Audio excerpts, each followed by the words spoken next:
ಪಂಚಾಂಗಗಳ ವಿಚಾರ, ದ್ವಾದಶ ರಾಶಿಗಳ ಫಲಾನುಫಲಗಳ ಜೊತೆಯಲ್ಲಿ ಧಾರ್ಮಿಕ ವಿಚಾರವಾಗಿ ಕೂಡ ಪೂಜೆ ಪುನಸ್ಕಾರಗಳ ಬಗ್ಗೆ, ಜ್ಯೋತಿಷ್ಯ ಶಾಸ್ತ್ರದ ಬಗ್ಗೆನೂ ಕೂಡ ತಿಳಿಸ್ಕೊಡ್ತಾ ಇದ್ವಿ. ಈ ದಿನದ ಪಂಚಾಂಗವನ್ನು ನೋಡಿದಾಗ ಸ್ಥಿತಿರ್ವಿಷ್ಣು ತಥಾವಾರೋ ನಕ್ಷತ್ರಂ ವಿಷ್ಣುರೇವಚ ಯೋಗಶ್ಚ ಕರ್ಣಂಚೈವ ಸರ್ವಂ ವಿಷ್ಣುಮಯಂ ಜಗತ್ತು. ತಿಥಿ, ವಾರ, ನಕ್ಷತ್ರ, ಯೋಗ ಮತ್ತು ಕರ್ಣಗಳನ್ನೇ ಪಂಚಾಂಗಗಳು ಅಂತ ಹೇಳುವಂಥದ್ದು.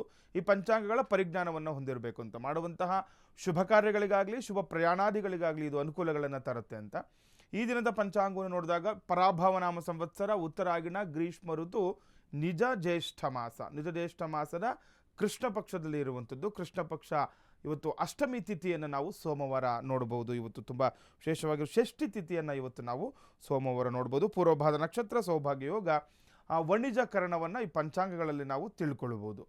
ಇನ್ನು ಈ ದಿನದ ರಾಹುಕಾಲ ಹಾಗೆ ಯಮಗಂಡ ಕಾಲಗಳನ್ನು ಕೂಡ ನಾವು ತಿಳ್ಕೊಳ್ಬೇಕಾಗುತ್ತೆ. ಯಾವುದಾದ್ರೂ ಶುಭ ಪ್ರಯಾಣಗಳನ್ನು, ಶುಭ ಪೂಜೆ ಪುನಸ್ಕಾರಗಳನ್ನು ಮಾಡ್ಕೊಳ್ಳುವಾಗ ಅಥವಾ ಏನಾದರೂ ಒಳ್ಳೆ ಕೆಲಸಕ್ಕೆ ಹೊರಗಡೆ ನೀವು ಹೋಗ್ತಾ ಇದ್ದೀರಾ ಅಂತಾಗ ಈಗ ಯಮಗಂಡ ಕಾಲ, ರಾಹುಕಾಲಗಳನ್ನು ನೋಡ್ಕೊಳ್ಬೇಕಾಗುತ್ತೆ. ಈ ದಿನ ರಾಹುಕಾಲ ಬೆಳಗ್ಗೆ 7 ಗಂಟೆ 35 ನಿಮಿಷದಿಂದ 9 ಗಂಟೆ 12 ನಿಮಿಷದವರೆಗೆ ರಾಹುಕಾಲ ಇತ್ತು. ಇನ್ನು ಯಮಗಂಡ ಕಾಲ 10 ಗಂಟೆ 48 ನಿಮಿಷದಿಂದ 12 ಗಂಟೆ 24 ನಿಮಿಷದವರೆಗೆ ಈ ದಿನ ನಾವು ಯಮಗಂಡ ಕಾಲವನ್ನು ನೋಡ್ಬೋದು. ಗುಳಿಕ ಕಾಲ ಈ ದಿನ ಮಧ್ಯಾಹ್ನ 2 ಗಂಟೆ 1 ನಿಮಿಷದಿಂದ 3 ಗಂಟೆ 37 ನಿಮಿಷದವರೆಗೆ ಗುಳಿಕ ಕಾಲ ಇರುತ್ತೆ. ಇನ್ನು ಸೂರ್ಯೋದಯಕ್ಕೆ ಇರುವಂತಹ ಒಂದು ಬ್ರಾಹ್ಮಿ ಮುಹೂರ್ತ ತುಂಬ ವಿಶೇಷವಾಗಿರುವಂತಹ ಸಮಯ.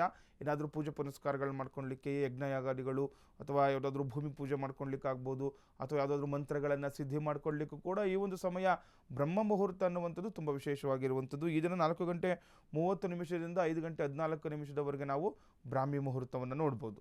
ಸೂರ್ಯೋದಯ ಬೆಳಗ್ಗೆ 5 ಗಂಟೆ 58 ನಿಮಿಷಕ್ಕೆ ಸೂರ್ಯೋದಯವಾದರೆ ಸಂಜೆ ಸೂರ್ಯಾಸ್ತಮ 6 ಗಂಟೆ 48 ನಿಮಿಷಕ್ಕೆ ಈ ದಿನ ನಾವು ಸೂರ್ಯ ಅಸ್ತಮವಾಗುವುದನ್ನು ಕೂಡ ನಾವು ನೋಡ್ಬೋದಾಗಿದೆ.